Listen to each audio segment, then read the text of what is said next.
नमस्ते, मैं मौसमी शुरुआत करते हैं सिकॉन समाचार। लोकसभा चुनाव की तारीख अभी घोषणा नहीं हुई है, लेकिन बंगाल के विभिन्न जिलों में केंद्रीय वाहिनी के जवान आने शुरू हो चुके हैं। इस बीच कुचबिहार जिले में भी केंद्रीय वाहिनी के जवान पहुंच चुके हैं। शनिवार माथाभांगा में सबसे पहले केंद्रीय वाहिनी जवान पहुंचते हैं। एक एक कंपनी केंद्रीय वाहिनी माथाभांगा शहर से सटे माथाभांगा पॉलिटेक्निक कॉलेज में आकर पहुंचते हैं। चुनाव से पहले लोगों के मन से डर हटाने के लिए केंद्रीय वाहिनी जवानों को चुनाव आयोग के द्वारा भेजा गया है। ये जवान विभिन्न इलाकों में रूट मार्च करेंगे। स्थानीय प्रशासनिक सूत्रों के अनुसार कुचबिहार जिले में कुल 5 कंपनी केंद्रीय वाहिनी जवान चुनाव से पहले आने वाले हैं। इस बीच माथाभांगा में एक कंपनी पहुंच गई है, बाकी रविवार तक पहुंच जाएंगे। कमांडर हूँ और मेरी यहाँ कंपनी आई है और मेरा रहेगा कि यहाँ के लोगों का आत्मविश्वास को बढ़ाना, ताकि आगे आने वाले चुनाव में लोग बढ़ चढ़ के अपना मतदान करें और शांति व्यवस्था यहाँ पर कायम रहे। यही है हमारी यहाँ की मेन, जो हम लोग को वहाँ से भेजा जाता है वो फोकस रहेगा। विशेष मैं अभी आ गया हूँ तो यहाँ का जो भी आदेश होगा एसपी साहब का, वो उसी के अनुसार काम होगा। कुचबिहार कोतवाली थाने के पुलिस दलाल गिरोह के खिलाफ लगातार अभियान चला रही है। शनिवार सुबह कोतवाली थाने के प्रभारी तपन पाल के नेतृत्व में पुलिस की टीम कुचबिहार के मिनी बस स्टैंड सहित विभिन्न इलाके में दलाल गिरोह के खिलाफ अभियान चलाया गया। पुलिस सूत्र के मुताबिक अभियान चलाकर इस दिन 24 दलालों को गिरफ्तार किया गया है। वहीं शुक्रवार को पुलिस के द्वारा अस्पताल परिसर में अभियान चलाया गया था। पुलिस के इस अभियान से एक और जहां कुचबिहार के आम निवासी खुश है, वही दलाल गिरोह परेशान है। कोतवाली पुलिस सूत्रों ने बताया कि अभियान जारी रहेगा। कुचबिहार जिला भाजपा संख्या लघु मोर्चा की ओर से पत्रकार सम्मेलन किया गया। बीते कल भाजपा संख्या लघु मोर्चा कुचबिहार जिला के अध्यक्ष सिद्दीकी आली मियां भाजपा छोड़कर तृणमूल कांग्रेस में शामिल हो गए हैं।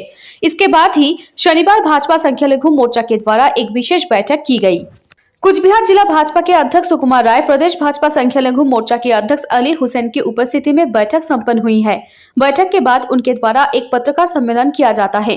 पत्रकार सम्मेलन करते हुए प्रदेश भाजपा संख्या लघु मोर्चा के अध्यक्ष अली हुसैन ने कहा कि सिद्दीक आली मियां जो तृणमूल कांग्रेस में शामिल हो गए हैं, उसके खिलाफ काफी दिनों से काफी सारे आरोप पत्र जमा हुए थे, जिसे लेकर एक कमेटी भी गठन किया गया था उसके खिलाफ जाँच के लिए, जिससे उसके खिलाफ कई आरोप सिद्ध भी हुई है।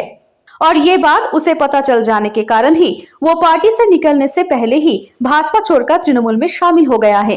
लेकिन इससे भाजपा को कोई नुकसान नहीं पहुंचेगा, बल्कि भाजपा संख्या लघु मोर्चा और ज्यादा ताकतवर होगी। आने वाले 15 दिनों के भीतर भाजपा संख्या लघु मोर्चा के एक विशाल रैली का आयोजन करेगी। जिलार समस्त पदाधिकारीगण आज के निये आमरा बसছিলাম। समस्त पदाधिकारीगण आलोचना करे आमरा सिद्धांत निয়েছি যে সিদ্দিক মিয়া তিনি তৃণমূলে গিয়েছেন, তাতে ভারতীয় জনতা পার্টির কোনো ক্ষতি হবে না। ভারতীয় জনতা পার্টির সংখ্যালঘু মোর্চা আরও শক্তিশালী হবে কুচবিহারে এবং ভারতীয় জনতা পার্টির সংখ্যালঘু মোর্চা তৃণমূলের এই দ্বিচারিতার বিরুদ্ধে ঐক্যবদ্ধভাবে আগামী দিনে লোকসভার নির্বাচনে আন্দোलन করবে एवं संगठित रूपे आंदोलन करবে। आज 2 मार्च है। आज हम हमारे देश के जाने माने 4 विशिष्ट व्यक्तियों के संघर्षपूर्ण जीवन पर प्रकाश डालेंगे। आज ही के दिन 1881 में अतुल चंद्र घोष, वही 1894 में शोलबाला घोष जया और 1895 में अभिनेत्री निभाननी देवी का जन्म हुआ था। वही इसी दिन 1995 में सरोजिनी नायडू और 1845 में रामचंद्र विद्यावागीश अपनी अंतिम सांस ली थी। प्रसिद्ध स्वतंत्रता सेनानी मानभूम केसरी अतुल चंद्र घोष लोक सेवक संघ के संस्थापक, मानभूम बंगाली भाषा आंदोलन और पुरुलिया जिले के बंगभक्ति आंदोलन के मुख्य वास्तुकार थे। राष्ट्रपिता महात्मा गांधी और प्रमुख स्वतंत्रता सेनानी निवरन चंद्र दासगुप्त के आदर्शों से प्रेरित होकर वकील अतुल चंद्र अहिंसक सत्याग्रह आंदोलन में सक्रिय हो गए।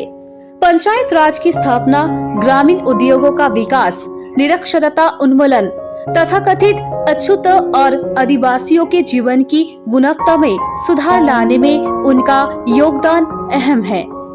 अपने राजनीतिक जीवन में उन्होंने बिहार प्रांतीय कांग्रेस कमेटी के सचिव, मानभूम जिला कांग्रेस कमेटी के अध्यक्ष और सत्याग्रह कमेटी के सचिव के रूप में काम किया है। 15 अक्टूबर 1962 को अतुल चंद्र का निधन हो गया। प्रसिद्ध लेखिका शौलबाला घोषाया का बंगाल की महिला प्रगतिशील साहित्य में महत्वपूर्ण स्थान है। हिंदू मुस्लिम पृष्ठभूमि पर आधारित उनके उपन्यास शेख अंदू ने साहित्य जगत में हलचल मचा दी थी। उन्हें रूढ़िवादी समाज के हमलों और आलोचना का सामना करना पड़ा। इस उपन्यास के अलावा उनकी विशेष पुस्तकें जन अभिशाप, मंगल मठ, मनीषा, ईमानदार, विनिर्णय, गंगाजल, जय पताका, स्मृति चिन्ह आदि शामिल है। साहित्य भारती, रत्नप्रभा, सरस्वती आदि शौलबाला को उनके उपाधियों और सम्मानों से सम्मानित किया गया है।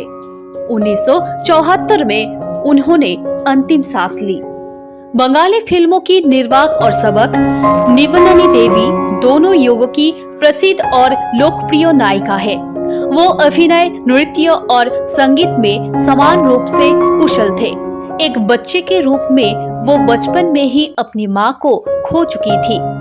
उनकी माँ की दोस्त प्रसिद्ध अभिनेत्री चुनीवाला देवी ने उन्हें पाला था और उनके हाथ पकड़कर मात्र 6 साल की उम्र में वो बंगाल के रंगमंच पर कदम रखती है।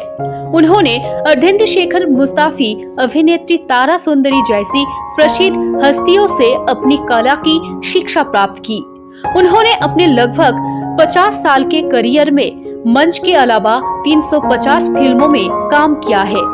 उनकी उल्लेखनीय फिल्म है चिरकुमार सभा, कपल कुंडला, मीराबाई, बड़दीदी, जखरधन, अमर गीति, शाप मुक्ति, कवि जयदेव, राम प्रसाद, स्वयं सिद्धा, नाइट रजनीगंधा आदि है।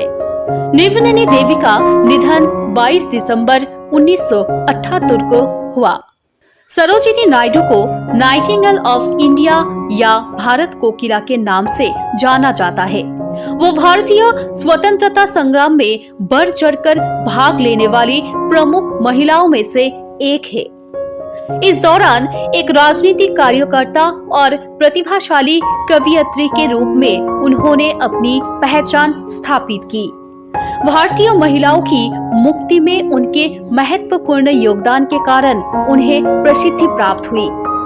वो दांडी मार्च में महात्मा गांधी के साथ शामिल हुई थी। आजादी के बाद सरोजिनी नायडू को संयुक्त प्रदेश, वर्तमान उत्तर प्रदेश का राज्यपाल नियुक्त किया गया था। सरोजिनी नायडू को दुनिया के इतिहास की सबसे महान कवियों में से एक माना जाता है।